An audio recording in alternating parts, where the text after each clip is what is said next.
el Espíritu Santo, y es Dios por los siglos de los siglos.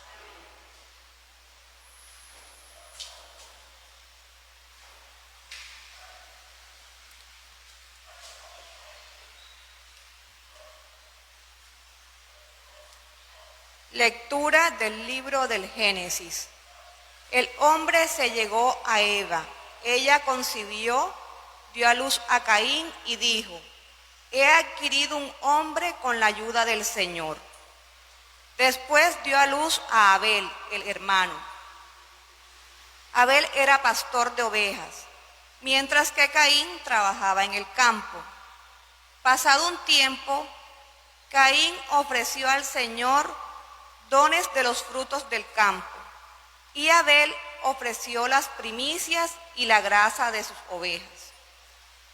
El Señor se fijó en Abel y en su ofrenda, y no se fijó en Caín ni en su ofrenda, por lo cual Caín se enfureció y andaba abatido. El Señor dijo a Caín: ¿por qué te enfureces y andas abatido? Cierto, si obraras bien, estarías animado, pero si no obras bien, el pecado acecha a la puerta, y aunque viene por ti, tú puedes dominarlo. Caín dijo a su hermano Abel: vamos al campo. Y cuando estaban en el campo, Caín atacó a su hermano Abel y lo mató. El Señor dijo a Caín: ¿dónde está Abel, tu hermano? Respondió Caín: no sé, no soy el guardián de mi hermano. El Señor le replicó: ¿qué has hecho? La sangre de tu hermano me está gritando desde la tierra. Por eso te maldice esta tierra, que ha abierto sus fauces para recibir de tus manos la sangre de tu hermano. Aunque trabajes la tierra, no volverá a darte su fecundidad. Andarás errante y perdido por el mundo. Caín contestó al Señor: mi culpa es demasiado grande para soportarla. Hoy me destierras de aquí, tendré que ocultarme de ti, andando errante y perdido por el mundo. El que tropiece conmigo me matará. El Señor le dijo: el que mate a Caín lo pagará 7 veces. Y el Señor puso una señal a Caín para que, si alguien tropezase con él, no lo matara. Adán se llevó otra vez a su mujer, que concibió, dio a luz un hijo y lo llamó Set, pues dijo: el Señor me ha dado un descendiente a cambio de Abel, asesinado por Caín. Palabra de Dios. Ofrece a Dios un sacrificio de alabanza. El Dios de los dioses, el Señor, habla. Convoca la tierra de oriente a occidente. No te reprocho tus sacrificios, pues siempre están tus holocaustos ante mí.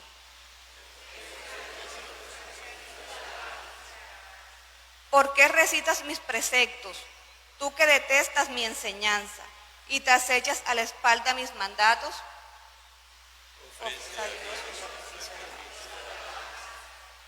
Te sientas a hablar contra tu hermano, deshonras al hijo de tu madre. Entonces esto haces, y me voy a callar. ¿Crees que soy como tú? Te acusaré, te lo echaré en cara.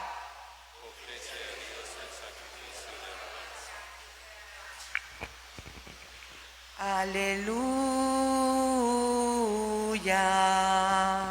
aleluya, aleluya, aleluya.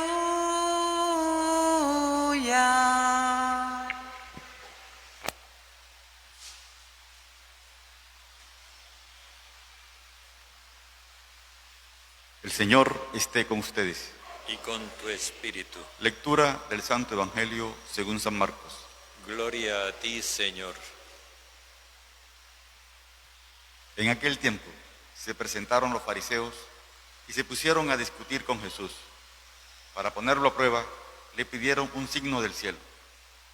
Jesús dio un profundo suspiro y dijo: ¿por qué esta generación reclama un signo? os aseguro que no se le dará un signo a esta generación.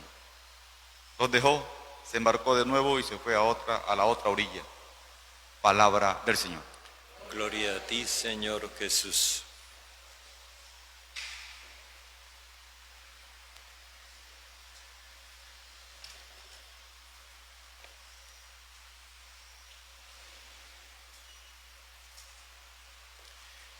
Este breve texto que acabamos de escuchar tiene su antecedente en lo que veíamos el sábado. Por primera vez, Jesús logró la cooperación de sus discípulos de origen judío en la misión con los paganos, y lo hicieron como servidores, y no solo como servidores, sino que ellos fueron los que les sirvieron a la multitud pagana el pan que Jesús había bendecido y había partido. Pero no olvidemos las circunstancias en las que se produjo ese hecho, que fue en un lugar desierto, que fue alimentar la multitud pagana y luego despedirla para que fuera bien alimentada a sus casas, es decir, a sus pueblos. En otras palabras, no recordemos que el pan tiene un doble significado. Por un lado es el mensaje de Jesús y por el otro lado es el alimento para el cuerpo. Y entonces lo que el Evangelio nos quiere mostrar es que el mensaje de Jesús no solamente satisface el hambre de libertad que hay en las personas, sino que también satisface el hambre de vida, el hambre física. Pues bien, Jesús sale del territorio pagano y viene al territorio judío. Sabemos que estamos en territorio judío porque enseguida les salen, casi que podríamos decir, saltan unos fariseos. Y los fariseos vienen con ánimo hostil. Se pusieron a discutir con Jesús. Imaginémonos el contenido de esta discusión. Para los fariseos, ya Jesús fue demasiado lejos. No solamente ha quebrantado la ley en su territorio, sino que además ha ido a mezclarse con los paganos, es decir, se ha contaminado, piensan los fariseos. Y fuera de eso, ha implicado a sus discípulos, que eran respetables ciudadanos de la sinagoga, ha implicado a sus discípulos en esa misión con los paganos. Por si fuera poco, Jesús lo que hizo sentir en territorio pagano es que el mismo éxodo que se realizó para los judíos también está disponible para los paganos. Así que podemos imaginarnos la furia de los fariseos, porque esto implica que lo que ellos consideraban privilegios exclusivos de ellos, ahora Jesús se los está entregando a los extranjeros. No, eso es demasiado. Y por otro lado, ellos están olvidando algo que es básico en la fe israelita. Primero, las promesas de Dios no eran solo para los descendientes de Abraham, sino para todas las naciones. Y Dios se lo había dicho así a Abraham: en tu nombre se bendecirán todas las naciones de la tierra. Las promesas no eran exclusivas para ellos, pero cuando uno siente que las cosas son exclusividad para uno, uno se vuelve excluyente con los demás, lo que veíamos ayer. Pero por otro lado, había otra cuestión. Ellos han olvidado que el éxodo no era solamente para los judíos. En el libro del profeta Amós, en el capítulo 6, versículo 7, Dios le dice por medio del profeta a los israelitas: si los saqué a ustedes de Egipto, también saqué a los filisteos de Creta y a los sirios de Kir. Fijémonos bien que son 3 pueblos. Israel aparece en igualdad con los otros 2 que son paganos, y Dios aparece como el autor del éxodo de esos 3 pueblos. O sea, las ansias de vida y de libertad que hay en Israel son las mismas que hay en los otros pueblos, y Dios ha sido el que ha alentado esas ansias para que se realicen.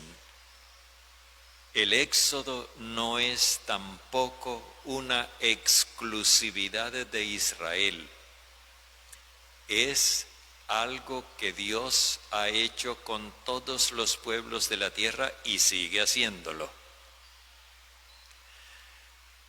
Este es el tema de la discusión de los fariseos con Jesús.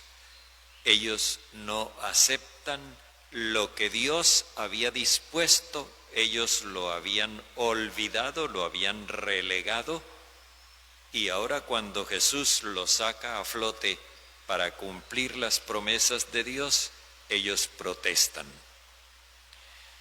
Y su mejor manera de protestar es descalificando a Jesús. Tú no representas a Dios.